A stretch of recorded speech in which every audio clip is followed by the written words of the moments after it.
আসসালামু আলাইকুম। প্রিয় দর্শক, অন্যমঞ্চের আলাপচারিতায় আপনাদের সকলকে আমন্ত্রণ জানাচ্ছি। বাংলাদেশের স্বরাষ্ট্র মন্ত্রণালয় থেকে বিদায় নেয়ার আগে কি একটি রাজনৈতিক টাইম বোমা রেখে গেলেন সালাউদ্দিন আহমেদ, প্রাক্তন স্বরাষ্ট্রমন্ত্রী বাংলাদেশের? ঢাকার নির্ভরযোগ্য সূত্রের দাবি, দায়িত্ব ছাড়ার আগে দেশের পুলিশ প্রশাসনের নিচুতলা পর্যন্ত একটা বার্তা পাঠিয়ে দেয়া হয়েছে সালাউদ্দিন আহমেদের তরফ থেকে, তার মন্ত্রক থেকে। সেই বার্তাটিতে বলা হয়েছে, আওয়ামী লীগের সক্রিয় কর্মীদের চিহ্নিত করো, ধরো এবং জেল ভরো। এটি যদি কেবল আইন ভঙ্গকারীদের বিরুদ্ধে ব্যবস্থা নেওয়ার নির্দেশ হতো তাহলে প্রশ্ন ওঠার বিশেষ কারণ ছিল না।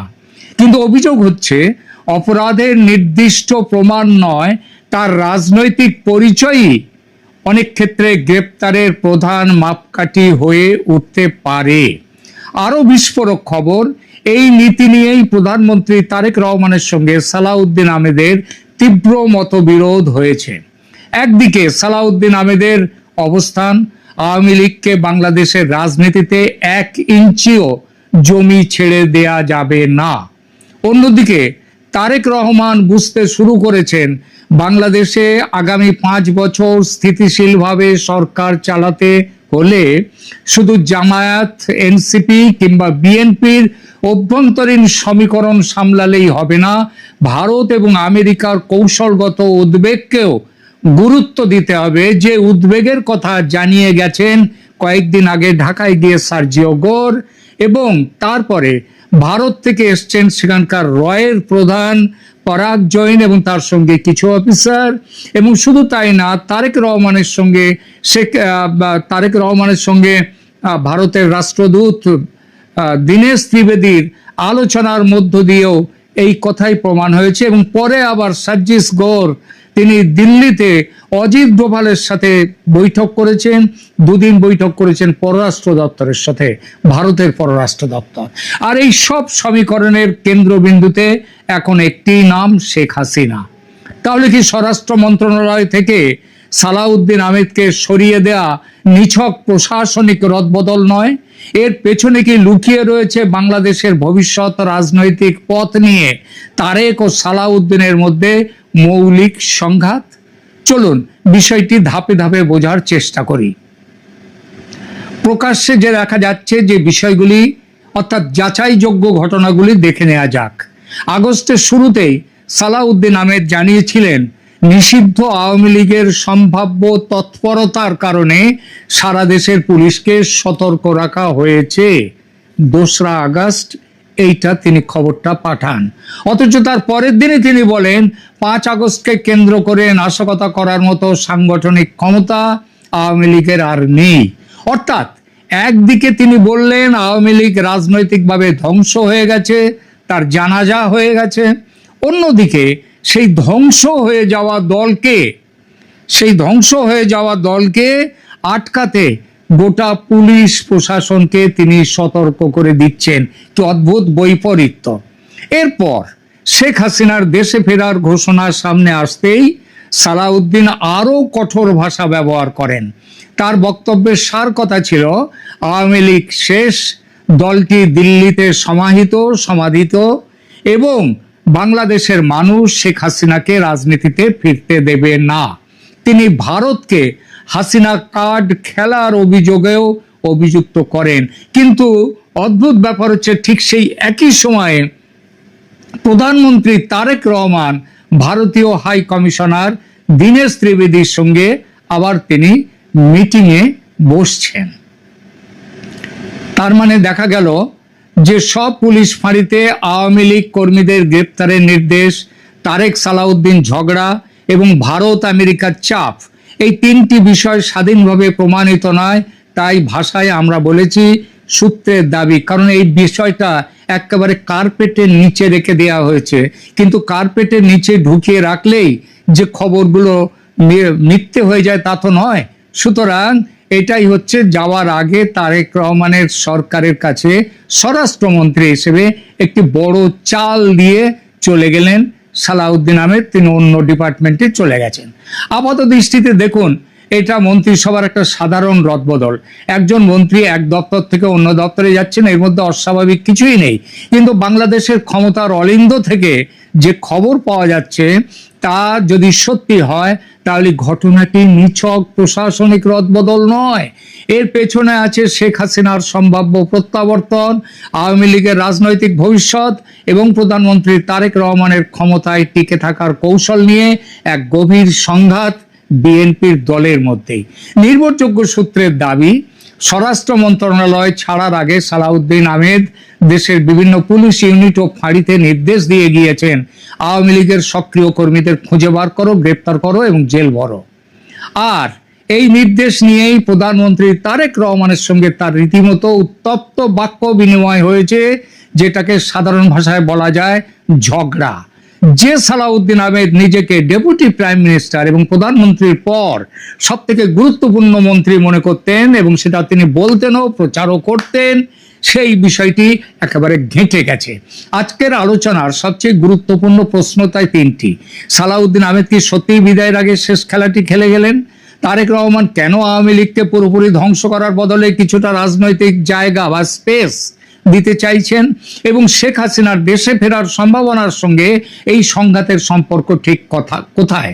প্রথমে একটা সতর্কতা দিয়ে রাখি, পুলিশকে দেয়া কথিত গোপন নির্দেশের কপি আমি পাইনি, কিন্তু তারেক সালাউদ্দিনের ব্যক্তিগত ঝগড়ার কোনো সরকারি নথি সেটাও এখনো প্রকাশ্যে আসেনি। ফলে এগুলোকে প্রমাণিত সরকারি তথ্য যদি কেউ না বলতে চান, আমার তাতে আপত্তি নেই। আমরা কিন্তু তথ্যটি সূত্রের দাবি হিসেবে, নির্ভরযোগ্য সূত্রের দাবি হিসেবে গ্রহণ করে তার রাজনৈতিক তাৎপর্য বিশ্লেষণ করছি।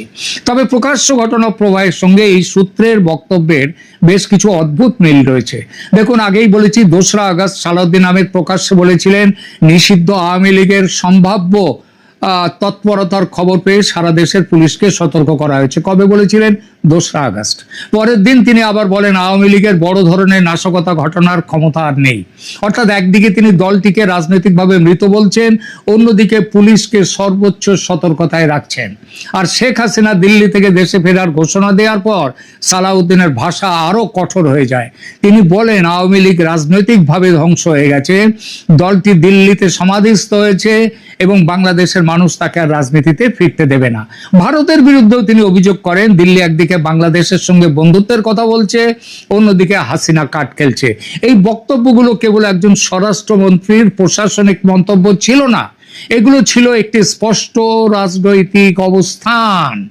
এবং সেই অবস্থানটি হলো শেখ হাসিনার প্রত্যাবর্তন হতে দেয়া যাবে না, আওয়ামী লীগকে কোনো জায়গা ছাড়া যাবে না এবং দলটির মাঠ পর্যায়ের সংগঠনকে মাথা তুলতে দেয়া হবে না। অন্যদিকে এর উল্টো পথে, উল্টো প্রান্তে দাঁড়িয়ে আছেন প্রধানমন্ত্রী তারেক রহমান।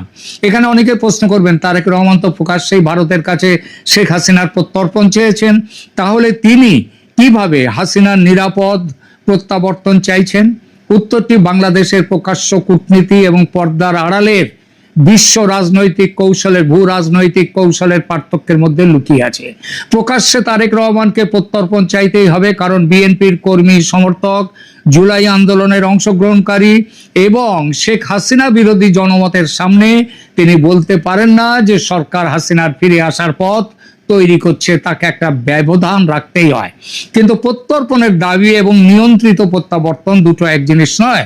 প্রত্যর্পণ মানে ভারত শেখ হাসিনাকে বাংলাদেশের কর্তৃপক্ষের হাতে তুলে দেবে, অন্যদিকে স্বেচ্ছায় প্রত্যাবর্তনের অর্থ হলো শেখ হাসিনা নিজের সিদ্ধান্তে দেশে ফিরবেন এবং বাংলাদেশের সরকারকে তার নিরাপত্তা, আদালতে আত্মসমর্পণ, বিচার, কারাবাস সবকিছুর আইনসম্মত বন্দোবস্ত করতে হবে।